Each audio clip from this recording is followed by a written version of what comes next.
اسی طرح سے قرآن حکیم سے یہ ثابت ہے کہ بالکل ابتدائی دور میں جو مکی دور ہے، بالکل اس کا ابتدائی زمانہ،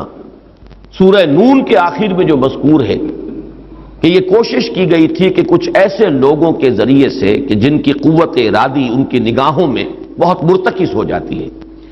یہ عملیات میں ایک خاص معاملہ یہ بھی ہوا کرتا تھا، اور اب بھی شاید کچھ لوگ یہ پریکٹس کرتے ہیں کہ اگر باقاعدہ ریاضت کر کے اپنی نگاہوں میں ایک خاص قسم کی تاثیر پیدا کر لی جائے،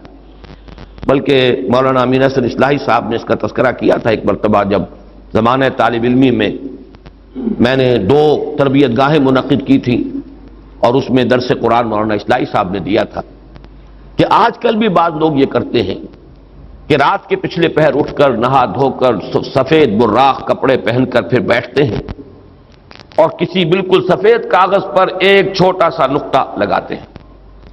اور پھر نگاہوں کو اس پر جمانے اور مرتکز کرنے کی مشق کرتے ہیں۔ کتنی دیر تک پلک جھپکے بغیر آپ اس نقطے کو دیکھ سکتے ہیں۔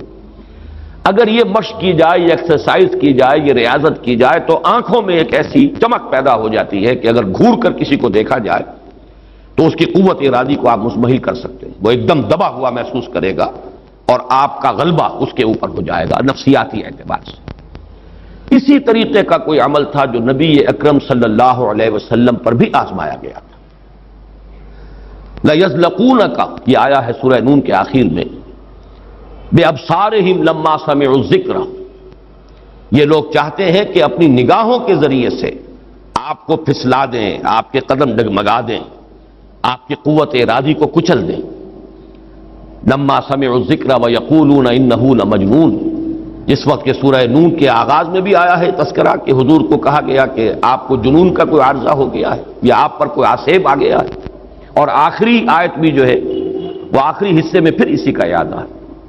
وَإِنَّهُمْ لَيُزْلِقُونَكَ بِأَبْصَارِهِمْ لَمَّا سَمِعُوا الذِّكْرَ وَيَقُولُونَ إِنَّهُ لَمَجْنُونٌ وَمِنْ شَرِّ حَاسِدٍ إِذَا حَسَدَ، اور حسد کرنے والے کے حسد سے جبکہ وہ حسد کرے۔ اب حسد کے ساتھ ہی نوٹ کر لیجئے، اگرچہ یہاں تو مذکور نہیں ہے، یہ نظر کا لگ جانا، عین العین حق، بعض روایات میں آیا حضور نے فرمایا اس کے اندر اثر ہے۔ انسان کسی حاسدانہ نگاہ کے ساتھ کسی پر نگاہ ڈالتا ہے، اس میں ایک زہر ہے، یہ نگاہیں مسموم ہیں، اس میں زہر ہے موجود، سمی اثرات ہیں اور اس کے اثرات میں تو پڑتے ہیں۔ اور یہ جیسا کہ میں عرض کر رہا تھا کہ جدید دور میں جادو کے لیے بھی مثلاً حضور کے بالوں کی ضرورت پڑی، اور یہ جینیٹکس کے حوالے سے اور جینز کے حوالے سے بات آج سمجھ میں آ جائے گی، اس لیے کہ جن ارواح خبیثہ کے ذریعے سے آپ کو کام لینا ہے، وہ جادو تو وہاں پڑا ہوا ہے اس کنویں کے اندر، وہ جو بھی تاثرات ہیں انہیں تلاش کرنا ہے، ان اثرات کو اس شخص معین کو، جس شخص معین پر جادو کرنا مقصود ہے، اور اس کے وجود کا کوئی جز جس کے کہ وہی جینز ہوں گے کہ جو ان کے اپنے وجود کے ہیں، ان کے حوالے سے گویا کہ یہ ایک راستہ ہے، یہ اس کی آئیڈینٹیفیکیشن کا ایک ذریعہ ہے۔ اسی اعتبار سے یہ حسد یا یہ نگاہ کا لگ جانا، میں سمجھتا ہوں کہ آج کی فزکس اگر تھوڑی سی بھی آپ پڑھیں تو ریڈیشنز نگاہ پار ہو جاتی ہے انسان کے، ایسی بھی تو ریز ہے نا، ایکس ریز کیا ہے آپ کے وجود میں سے گزر جاتی ہے، یہ ultraviolet infrared rays, یہ تمام کی تمام ایکس ریز یہ کیا ہے، وجود کو چیر کر گزرتی ہیں، تبھی تو اس فلم کے اوپر اثر پڑتا ہے جو فلم کے پیچھے لگی ہوئی اور آپ سامنے کھڑے ہوئے ہیں، آپ کی ہڈیاں علیحدہ نظر آ رہی ہیں اور گوشت جو ہے وہ علیحدہ نظر آ رہا ہے، یہ تمام چیزیں آج سمجھ میں آتی ہیں۔ اور وہ فوٹونز جن کا میں نے ابھی عرض کیا 1 ملین 5 دفعہ کہیے، 30 صفریں لگائیے ایک پر تو 1 ملی میٹر کا اتناواں حصہ جو ہے وہ ایک فوٹون ہے، یہ تو وجود کے اندر سرایت کر کے کہیں سے کہیں نکل جانے والی چیزیں۔ ان ریڈیشنز کے حوالے سے ایٹمک ایکسپلوژن جو ہے اس کی ریڈیشن ہے جو آپ کو معلوم ہے کہ جو ذرا ذرا سے حادثے ہو رہے ہیں، چرنوبل میں ہوا ہے، کہیں ہو گیا تھا بھوپال میں، اور اس کی پھر ریڈیشنز کے کیا کیا اثرات ہوئے، وہ شے نظر تو نہیں آتی، غیر مرئی چیزیں۔ آج کی دنیا میں جب آپ ESP کو مان رہے ہیں، ایکسٹرا سینسری پرسیپشن، نہ آپ کے کانوں کے ذریعے سے آپ کو پرسیپشن حاصل ہوئی ہے، نہ آنکھوں کے ذریعے سے، آپ کے سینس آرگنز انوالوڈ ہی نہیں ہے، but you are having perception, extrasensory perception. اسی طریقے سے ٹیلی پیتھی ہو رہی ہے، ایک بات آپ اپنے دل کے اندر، اپنے ذہن کے اندر جماتے ہیں، مرتکز کرتے ہیں، اور جس شخص کے ساتھ آپ چاہتے ہیں رابطہ اس تک اس بات کو منتقل کر دیتے ہیں۔ یہ سب کچھ کیا ہے؟ اس کے بعد تو اس دور میں بھی اگر کوئی لوگ بات کریں من شر حاسد اذا حسد، اور عقد کے ساتھ اس کو جوڑا گیا ہے، ومن شر النفاثات فی العقد ومن شر حاسد اذا حسد، لیکن محض ردیف یا قافیہ یا فواصل کی رعایت سے قرآن میں کچھ نہیں ہے۔ وہ اس کا ایک فیکٹر، اس کا ایک عامل ہو سکتا ہے، لیکن محض اس کی بنا پر نہیں مانا جائے گا۔ تو اس میں یقیناً کوئی اور حکمت ہے، اور وہ حکمت تقسیم کی گئی ہے۔ ہمارے مفسرین نے تو اس کو یوں بیان کیا ہے کہ ایک حسد وہ ہے کہ جو دل میں پیدا تو ہے، آدمی کے اندر ہے، لیکن یہ کہ وہ اس کو یعنی اس کو باقاعدہ کوئی ایک ہمت کے ساتھ اور اپنے ایک عزم کے ساتھ، ارادے کے ساتھ بروئے کار نہیں لا رہا، تو اس حسد کے اثرات نہیں ہوں گے، اس سے پناہ مانگنے کی ضرورت نہیں ہے۔ میں اس کو اس انداز میں تو میرا ذہن سے قبول نہیں کرتا، اس لیے کہ حسد اگر پوٹینشلی ہے اندر تو اس کے اثرات ہوں گے، وہ ریڈیشن تو ہوگی، چاہے اس کا ارادہ ہو چاہے نہ ہو، وہ کیفیات جو ہے وہ اس کے سانس سے، اس کی آنکھ سے، اس کے وجود سے، وہ اندر اگر زہر گھل گیا ہے تو اس کے وجود سے نکلنے والی ساری شعاعیں جو ہیں ان کے اندر وہ اثر موجود ہوگا، وہ مسموم ہوں گی، زہر ان میں ملا ہوا ہوگا، اس کے اثرات ہوں گے۔ البتہ یہ کہ اس کے دو درجے ہم قائم کر سکتے ہیں، اور وہ یہ کہ ایک ہے غیر شعوری حسد، ابھی آپ کو اندازہ نہیں ہے، اندر ہی اندر کھچڑی پک رہی ہے، وہ اور بات ہے، لیکن جب یہ اس درجے کو پہنچ جائے کہ شعور کی سطح پر آ جائے، آپ کسی کی برائی چاہنے لگیں بالفعل، آپ چاہیں کہ اس کے اندر اگر یہ فضیلت کی بات ہے تو یہ سلب ہو جائے، اس کو پاس اگر یہ نعمت ہے تو یہ نعمت اس سے چھن جائے، مجھے مل جائے، یہی ہے اصل میں جس کو غبطہ اور حسد کا فرق کہا جاتا ہے۔ اور ایک جگہ پر حضور نے ایک حدیث میں لفظ حسد استعمال کیا ہے، لیکن مراد اس سے غبطہ ہے۔ لا حسد الا فی اثنین، کوئی حسد نہیں کیا جانا چاہیے سوائے دو اشخاص سے، ایک وہ جسے اللہ نے علم دیا ہے اور وہ علم پھیلا رہا ہے تو اس سے بھی اگر حسد پیدا ہو جائے تو کوئی بری بات نہیں، کوئی اچھی بات ہی ہے، اور ایک یہ کہ کسی کو اگر دولت دی ہے اور وہ دولت پھیلا رہا ہے اور عام کر رہا ہے، لوگوں کو اس کے خلق کے لیے خرچ کر رہا ہے تو اس سے بھی حسد۔ لیکن یہاں حسد غبطہ کے معنی میں، غبطہ یہ ہے کہ کسی میں کوئی خیر آپ کو نظر آئے تو آپ اللہ سے دعا کریں پروردگار مجھے بھی یہ خیر عطا کر دیں، یہ غبطہ ہے۔ اور حسد یہ ہے کہ اس سے یہ شے چھن جائے، یہ ہے در حقیقت کہ جو بری شے ہے کہ کسی نعمت کا کسی دوسرے شخص سے سلب ہو جانا، اس کی خواہش جب پیدا ہو جائے اور جب یہ شعوری سطح پر آ جائے، یعنی ایک ہے اس کا ایک وہ جو جس سے کہ ابھی اتنی اس کی انٹینسٹی نہیں ہے کہ اس سے وہ ریڈیشن ہو، اس کی انٹینسٹی اس وقت ہوگی جب کہ وہ شعور کی سطح پر آ گئی اور انسان جو ہے جل رہا ہے حسد کی آگ میں اور چاہتا ہے کہ یہ نعمت اس سے سلب ہو جائے، یہ فضیلت جو ہے اس سے چھن جائے، تو یہ شے وہ ہے یقیناً کہ اس کے اثرات، اس کو میں اس وقت جدید فزکس کی اصطلاح میں ریڈیشن کے ذریعے سے اس میں لفظ واضح کر رہا ہوں، اس کے اثرات ممتد ہوتے ہیں، اور اس کے شر سے بھی پناہ مانگنے کی یہاں ہمیں تلقین کی گئی۔ تلقین محمد الرسول اللہ صلی اللہ علیہ وسلم کو ہوئی اور آپ کی وساطت سے ہم سب کو ہو رہی ہے۔ قل اعوذ برب الفلق من شر ما خلق ومن شر غاسق اذا وقب ومن شر النفاثات فی العقد ومن شر حاسد اذا حسد۔ میں جب بھی یہ سورت پڑھتا ہوں تو اگرچہ یہ کہیں مجھے یعنی کوئی معصور تو یہ شے نہیں ملی ہے، لیکن اس کے فوراً بعد بالکل کسی تصنع کے بغیر میرے یہ الفاظ بھی زبان پر آ جاتے ہیں، اللہم انی اعوذ بک یا رب الفلق من شر ما خلقت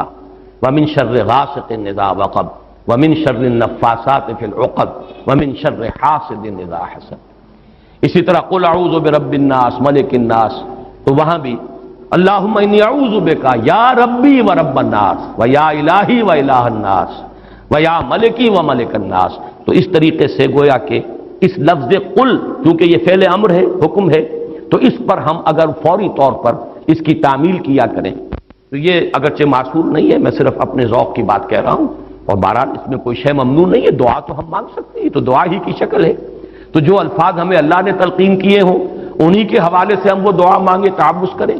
قل اعوذ بک، قل کو چھوڑ دیجئے، اعوذ بک، اللہم انی اعوذ بک یا رب الفلق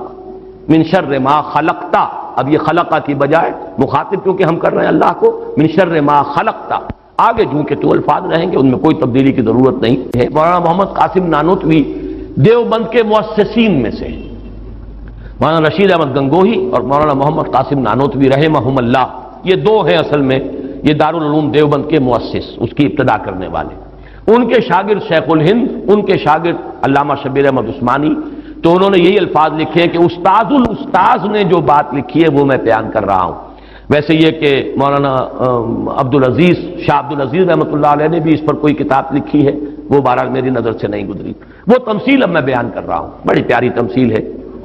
انہوں نے تمثیل یہ دی ہے کہ اگر کوئی باغبان یا کوئی اور کھیتی کرنے والا جو ایک پودا لگاتا ہے، کوئی فصل ہے، اس کا کوئی ایک جو ہے بیج یا دانہ پھوٹا ہے، اب یہ جو پودا ہے باغبان یہ چاہتا ہے یہ پروان چڑھے، پھلے پھولے، اسے کوئی گدن نہ پہنچے، کوئی نقصان نہ ہو، اس کی حفاظت کا بندوبست کرے گا تاکہ جس کام کے لیے یہ پودا لگایا وہ مقصد حاصل ہو۔ پودا تو مقصود نہیں ہے، مقصود تو اگر آم کا پودا ہے تو آم کا پھل اس سے حاصل کرنا مقصود ہے۔ تو چار قسم کی اس کے اوپر آفات آ سکتی ہیں۔ پہلی آفت مثلاً حیوانات، جو سبزی خور حیوان ہے وہ اسے کھا نہ جائے، لہذا کوئی جالا آپ اس کے گرد جالی لگاتے ہیں، کوئی باڑھ لگاتے ہیں، اس سے بچاتے ہیں، اور یہ جو جانور آ کر کھائے گا، بکری فرض کیجیے کھا جاتی ہے آ کر، تو یہ کوئی اس کی نیت آپ کو ضرر پہنچانے کی نہیں ہے، یہ اس کی طبعی ایک خاصیت ہے، یہ تو اس کی جبلت ہے، یہ اس کی طبیعت ہے، اس کا تقاضا ہے، آپ سے کوئی دشمنی نہیں ہے اس سے، بلکہ یہ کہ در حقیقت اس کی اپنی طبیعت کا ایک تقاضا ہے۔ چنانچہ وہ شعر بھی انہوں نے کوٹ کیا ہے، نیش اقرب ناز پے کینست اقتضائے طبیعتش اینست، بچھو جو ڈنک مارتا ہے تو یہ آپ سے کوئی دشمنی اسے نہیں ہے، یہ اس کی طبیعت کا، اس کی جو بھی جبلت ہے اس کا تقاضا ہے۔ سانپ کے بارے میں بھی آپ کو معلوم ہے کہ عام طور پر اگر اس کو آپ کوئی نقصان نہ پہنچائیں، پاؤں پڑتا ہے سانپ پر تو وہ ڈنک مارتا ہے اور ڈستا ہے، ورنہ عام طور پر وہ حملہ نہیں کرتا، یہ اس کے دفاع کا ایک جز ہے، اس کی خلقت کا ایک جز ہے۔ ایک خطرہ تو یہاں سے آیا، آپ نے باڑ لگا دی، آج کل جو ہے جالی لگا دی جاتی ہے لوہے کی۔ دوسرا یہ کہ اس پودے کو نشو و نما کے لیے جو چیزیں ضروری ہیں اس کی کوئی روک ہو جائے، مثلا اسے دھوپ چاہیے، کوئی ایسی چیز آڑے آ جائے کہ دھوپ کی تمازت اس تک پہنچے ہی نہ، کوئی شے ایسی سایہ کی اس کے اوپر کیے رہے، یا پانی اسے چاہیے، پانی کے سوتے خشک ہو جائیں، یہ دوسری آفت ہے، پودا مرجھا جائے گا، کملا جائے گا، ختم ہو جائے گا۔ تیسری چیز یہ کہ اس پر کوئی پالا پڑ جائے، اوپر سے اولے پڑ جائیں، پالا پڑ گیا، یعنی اس کی جو حرارت غریزی ہے جس سے کہ اس کی یہ پورا وجود جو ہے وہ حرارت غریزی جو ہے وہ ختم ہو جائے، اس کے نتیجے میں بھی وہ پودا ختم ہو جائے۔ اور آخری شکل یہ ہے کہ کوئی دشمن ہے حاسد اور وہ آئے اسے اکھاڑ کے پھینک دے آپ کو نقصان پہنچانے کی نیت سے۔ یہ چار آفات ہیں جو اس پودے کے اوپر ممکنہ طور پر وارد ہو سکتی ہیں، یہی چار ہیں۔ قل اعوذ برب الفلق من شر ما خلق، یہ وہ خلقت میں جو شر مضمر ہے، وہ اس کے خلقت کا جز ہے۔ نیش اقرب ناز پے کینست اقتضائے طبیعتش کینست، یہ تو اس کی طبیعت کا، خلقت کا، اس کا تقاضا ہے۔ دوسرا یہ ہے کہ وہ سورج ڈوب گیا، غروب ہو گیا، یا جیسے میں نے کہا تھا حیات معنوی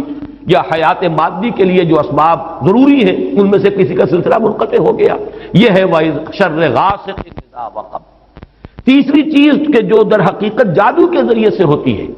کہ اندر آپ کے کوئی ایسی شے ہو گئی جس سے آپ کے طبائق اور قوائے طبیعہ جو ہے